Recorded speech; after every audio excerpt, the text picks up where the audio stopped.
నమస్తే అందరికీ. నేను ఇవాళ ఒక ఇన్ఫర్మేటివ్ వీడియోతో మీ ముందుకు వచ్చాను. ఎక్కడికి వెళ్తుందని చూస్తున్నారా? నేను క్యాన్సర్ హాస్పిటల్లో నా బాడీ చెకప్ చేయించుకోవడానికి వెళ్తున్నాను.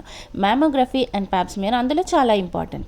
మనకి ఎందుకు అనంటే 30+ వాళ్ళకి చాలా ఈజీగా అటాక్ అవుతుంది breast cancer, cervical cancer. So దానికి మనం టెస్టులు చేయించుకొని ముందుగానే అవేర్నెస్ క్రియేట్ చేసుకొని అది కనుక మనం ముందుగానే ఐడెంటిఫై చేస్తే మినిమల్ మెడికేషన్తో వితౌట్ సర్జరీతో మనం ట్రీట్మెంట్ని కంప్లీట్ చేయొచ్చు.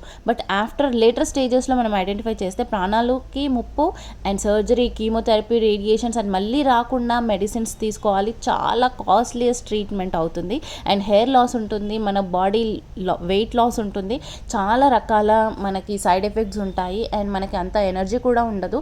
సో లైఫ్ అంతా అలాగే చేస్తూ బతకాలి. సో ముందుగానే ఐడెంటిఫై చేసి మన ప్రాబ్లమ్ని మనం సొల్యూషన్ వెతుక్కోవచ్చు. చిన్న పిల్లల నుంచి పెద్ద వాళ్ళ వరకు జ్వరం వచ్చినట్టుగా వచ్చేస్తున్నారు హాస్పిటల్కి. సో నా పని నేను చేశాను, మీరు కూడా మీరు స్కానింగ్ చేసుకోండి, హెల్తీగా ఉండండి. Thank you so much.